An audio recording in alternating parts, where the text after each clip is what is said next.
ಲಕ್ಷ್ಮೀಪುರ ಗ್ರಾಮದಲ್ಲಿ 75ನೇ ವರ್ಷದ ಸರ್ಕಾರಿ ಶಾಲೆ ಅಮೃತ ಮಹೋತ್ಸವ ಸಾಂಸ್ಕೃತಿಕ ಕಾರ್ಯಕ್ರಮ ನೋಡಲು ಹರಿದು ಬಂದ ಜನಸಾಗರ.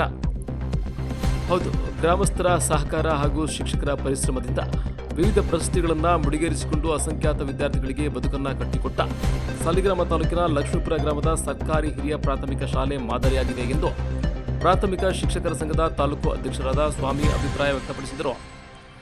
ಲಕ್ಷ್ಮೀಪುರ ಗ್ರಾಮದಲ್ಲಿ ಶನಿವಾರ ಆಯೋಜಿಸಿದ್ದ ಸರ್ಕಾರಿ ಹಿರಿಯ ಪ್ರಾಥಮಿಕ ಶಾಲೆಯ ಅಮೃತ ಮಹೋತ್ಸವ ಮತ್ತು ಶಾಲಾ ವಾರ್ಷಿಕೋತ್ಸವದ ಕಾರ್ಯಕ್ರಮದಲ್ಲಿ ಮಾತನಾಡಿ, ಅನೇಕ ಸೌಕರ್ಯಗಳನ್ನು ಹೊಂದಿ ರಾಜ್ಯ ಮಟ್ಟದ ಪ್ರಶಸ್ತಿಗಳನ್ನು ಪಡೆದು ನಾಡಿನ ಗಮನ ಸೆಳೆಯುವಲ್ಲಿ ಈ ಶಾಲೆ ಯಶಸ್ವಿಯಾಗಿದೆ.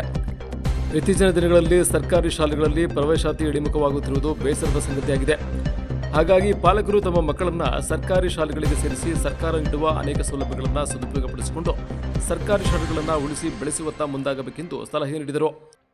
ಕಾರ್ಯಕ್ರಮದಲ್ಲಿ ಎಸ್ಡಿಎಂಸಿ ಅಧ್ಯಕ್ಷರಾದ ಪೂಜಾರಿ ಯೋಗೇಶ್, ಉಪಾಧ್ಯಕ್ಷರಾದ ಶ್ರುತಿ ಕೃಷ್ಣಮೂರ್ತಿ, ಇನ್ನು ಸದಸ್ಯರಾದ ಎಲೆಕ್ಟ್ರಿಕಲ್ ಎಲ್ಜೆ ಬೀರೇಶ್, ಎಲ್ಆರ್ ಮಹೇಶ್ ಗೌಡ, ರೇವಣ್ಣ, ರಘು, ಕುಮಾರ್, ಶಿವಣ್ಣ, ವಾಜೀರ್ ಅಹಮದ್, ಭಾಗ್ಯ, ಪೂಜಾ ಮಂಜುನಾಥ್, ಸುಮಾ ಕುಮಾರ್, ಸರೀನಾ ಬಾನು, ನಂದಿನಿ ಸೋಮು, ರಾಣಿ ಮಹದೇವ್, ಅನಿತಾ ಶಿವರಾಜ್, ಸರಿತಾ ಅಂಬರೀಶ್, ಮುಖ್ಯ ಶಿಕ್ಷಕರಾದ ಲೋಹಿತ್, ರವೀಶ್, ರಘು, ಸುರೇಶ್, ಉರ್ದು ಮಾಸ್ಟರ್ ನಾಗೇಂದ್ರಪ್ಪ ಸೇರಿದಂತೆ ಪ್ರಾಥಮಿಕ ಶಾಲಾ ಶಿಕ್ಷಕರ ಸಂಘದ ಕಾರ್ಯದರ್ಶಿ ಸುರೇಶ್ ಸೇರಿದಂತೆ ಗ್ರಾಮದ ಮುಖಂಡರು, ಮಹಿಳೆಯರು ಅಪಾರ ಸಂಖ್ಯೆಯಲ್ಲಿ ಭಾಗವಹಿಸಿ ಪಟಾಕಿ ಸಿಡಿಸಿ ಸಂಭ್ರಮವನ್ನು ವ್ಯಕ್ತಪಡಿಸಿದರು.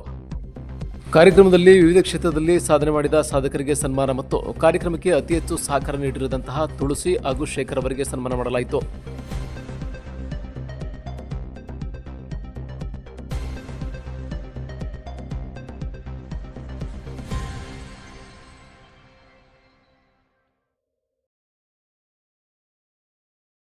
ಗವರ್ಮೆಂಟಲ್ಲಿ ಓದ್ತಿರ್ತಕ್ಕಂಥ ಮಕ್ಕಳನ್ನ, ನಮ್ಮ ಸರ್ಕಾರಿ ಶಾಲೆಯಲ್ಲಿ ಓದ್ತಿರ್ತಕ್ಕಂಥ ಮಕ್ಕಳನ್ನ ನೀವು ಪರಿಶೀಲನೆ ಮಾಡಿ ನೋಡಿ. ಇವತ್ತು